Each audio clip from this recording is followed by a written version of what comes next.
আজকের রেসিপি থোর চচ্চড়ি।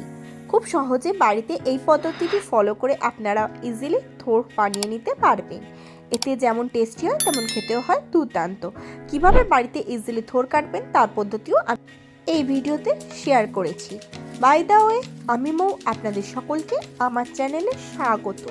চলুন দেখে নিই কীভাবে খুব ইজিলি থোর কাটবো। থোর কাটার জন্য আমি প্রথমে একটা বাটিতে জল নিয়েছি। তাতে আমি নিয়ে নিয়েছি কিছুটা পরিমাণে নুন দিয়ে এবার আমি থোর নিয়েছি।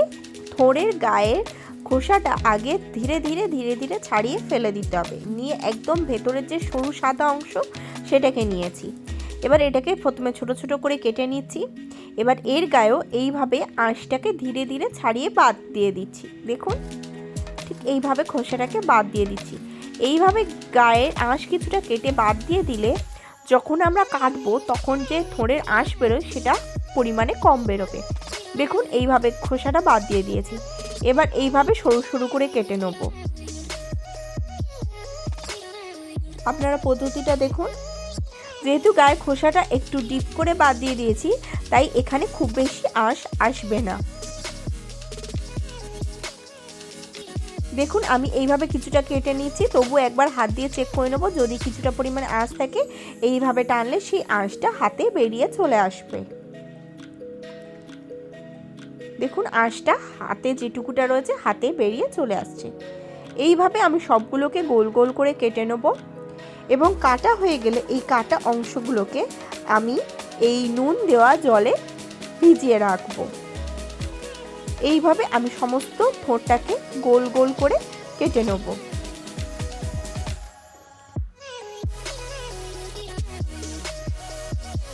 আপনারা এইভাবে ইজিলি বাড়িতে থোর কাটতে পারবেন। থোর কাটার সমস্যার জন্য আমরা অনেকেই থোর রান্না করতে চাই না, কিন্তু এইভাবে থোর কাটতে সমস্যাও হবে না এবং ইজিলি তৈরি হয়ে যাবে। দেখুন, এটাকে নুন জলে আমি খুব ভালোভাবে ভিজিয়ে রেখে দিয়েছি। এবার এটাকে জল থেকে তুলে নেব। এবার আমি একটা পাত্রে কিছুটা পরিমাণে জল নিয়েছি। এবার কেটে রাখা গোল গোল অংশগুলোকে আমি এইভাবে ছোট ছোট করে সরু সরু করে একদম থোড়ের মতন কেটে নেব। থোর যত সরু সরু করে কাটবেন তত খেতে টেস্টি হবে। দেখুন, এইভাবে ছোট ছোট করে টুকরো করে কেটে নেব। নিয়ে আবারও জল দেওয়া পাত্রে এটাকে রেখে দেবো। দেখুন, এইভাবে আমি সমস্ত থোরটাকে কেটে রেডি করে নিয়েছি। এবার এটাকে আমি ধুয়ে পরিষ্কার করে নেব। থোড়ের ফোড়নের জন্য নিয়েছি তেজপাতা, শুকনো লঙ্কার 5 ফোড়ন। এবার গ্যাসে আমি কড়া নিয়ে নেব। তাতে আমি নিয়ে নেব সর্ষের তেল। তেলটা গরম হয়ে গেলে তেলটাকে আমি কড়াই খুব ভালোভাবে স্প্রেড করে দেবো। এবার এই তেজপাতা দুটো দিয়ে দেবো শুকনো লঙ্কা দুটোকে আমি একটুখানি ফাটিয়ে এতে দিয়ে দেবো। আর দিয়ে দেবো কিছুটা পরিমাণে 5 ফোড়ন। শুকনো লঙ্কা ও তেজপাতাটাকে একটুখানি নেড়ে চেড়ে নেবো। এটা যখন খুব সুন্দর লাল করে ভাজা হয়ে যাবে তখন আমি এতে অ্যাড করে দেবো 5 ফোড়নটা। এটা খুব সুন্দর ভাজা গেছে, আমি 5 ফোড়নটা অ্যাড করে দিচ্ছি। দিয়ে এটাকেও খুব সুন্দরভাবে নেড়ে চেড়ে নেবো যতক্ষণে এর থেকে সুন্দর অ্যারোমা আসছে। ফোড়নটা খুব সুন্দর ভাজা হয়ে গেছে, এর থেকে খুব সুন্দর অ্যারোমা আসছে। এবার এতে আমি দিয়ে দেবো একদম ছোট ছোট করে চপড করে রাখা পেঁয়াজ দিয়ে পেঁয়াজটাকে খুব সুন্দর করে ভেজে নেব।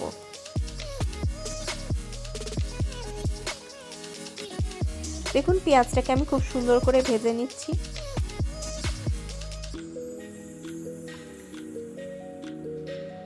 পেঁয়াজটাকে খুব ভালোভাবে ভাজতে হবে যতক্ষণ না এটার কালার চেঞ্জ হতে থাকছে।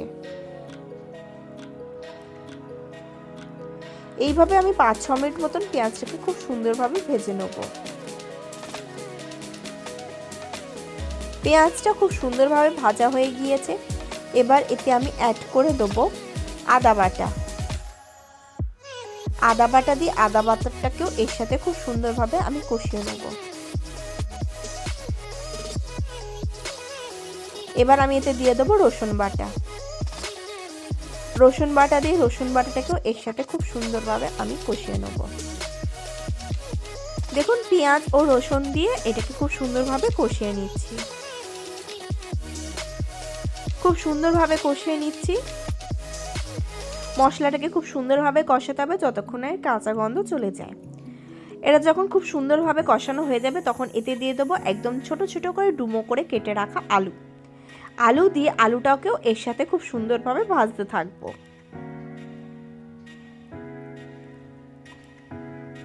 দেখুন আলুটাকে আমি এর সাথে খুব সুন্দরভাবে ভাজতে থাকছি।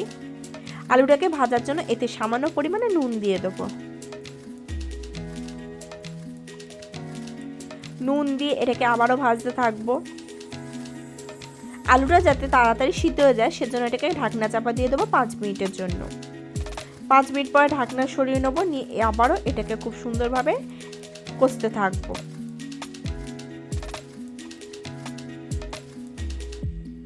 এটাকে আমি আবারও 2-3 মিনিট খুব ভালোভাবে কষে নেব।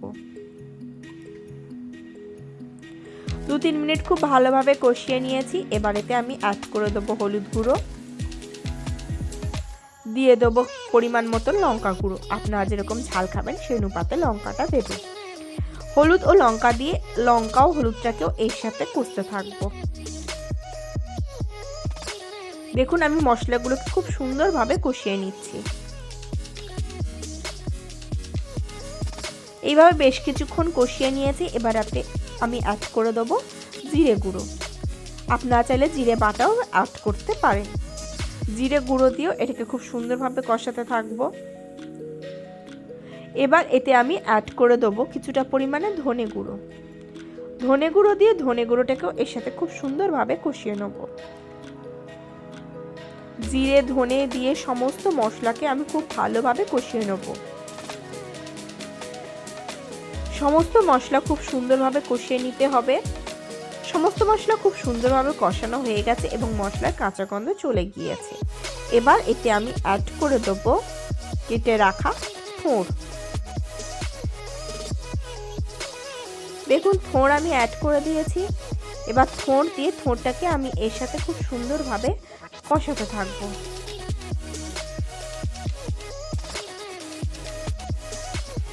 দেখুন থোড় দিয়ে থোড়টাকে আমি এর সাথে খুব ভালোভাবে কষিয়ে নিচ্ছি।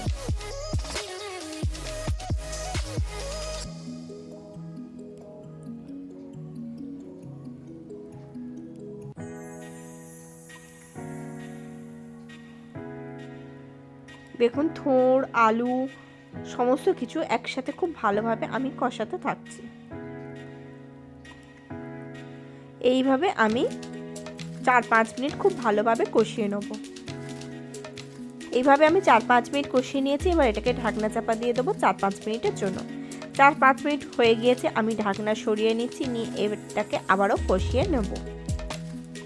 থোড়টা ধীরে ধীরে জল ছাড়তে শুরু করবে এবং এই জলেই থোড়টা ধীরে ধীরে সিদ্ধ হতে থাকবে। প্রসঙ্গত বলে রাখি গ্যাসের ফ্লেম একদমই লো রাখতে হবে এবং লো ফ্লেমেই এই রান্নাটি হতে থাকবে।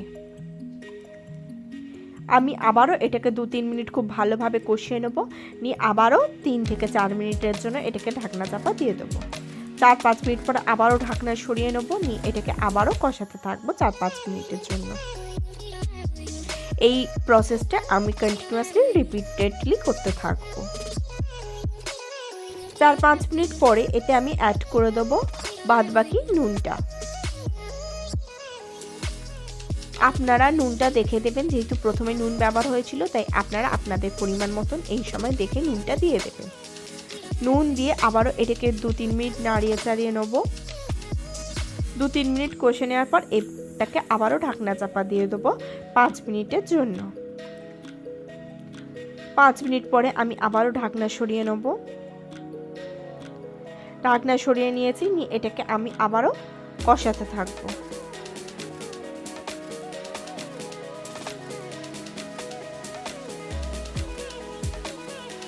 এই সময় দেখুন থোড়টা আলুটা সিদ্ধ হয়ে আসছে। এই সময় খুন্তি দিয়ে এটাকে একটুখানি খুঁচিয়ে খুঁচিয়ে দেব, অর্থাৎ আলুটাকে একটুখানি ভেঙে ভেঙে দেবো আলু ও থোড়টাকে। এইভাবে আমি 2-3 মিনিট খুব ভালোভাবে কষিয়ে নিয়েছি। এবার এতে আমি অ্যাড করে দেবো সামান্য পরিমাণে চিনি। এই থোড় ও আলু খুব ভালোভাবে সিদ্ধ হয়ে গিয়েছে, সেই জন্য দেখুন থোড় ও আলুটা খুব ভালোভাবে ভেঙে যাচ্ছে। যখন খুব ভালোভাবে সিদ্ধ হয়ে গেছে তখনই আমি এই চিনিটাকে অ্যাড করে দিয়েছি। চিনি অ্যাড করে দিয়ে এটাকে খুব ভালোভাবে মিশিয়ে দিয়েছি। এবার এতে আমি অ্যাড করে দিচ্ছি ঘি। আমি 1 চামচ ঘি দিয়ে দিয়েছি। ঘি দিয়ে ঘিটাকেও এর সাথে খুব ভালোভাবে মিশিয়ে নেব। দেখুন খুব সুন্দরভাবে ঘিটাকে আমি এর সাথে মিশিয়ে দিচ্ছি।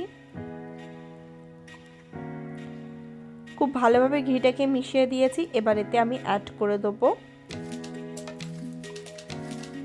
পরিমাণ মতন গরম মশলা।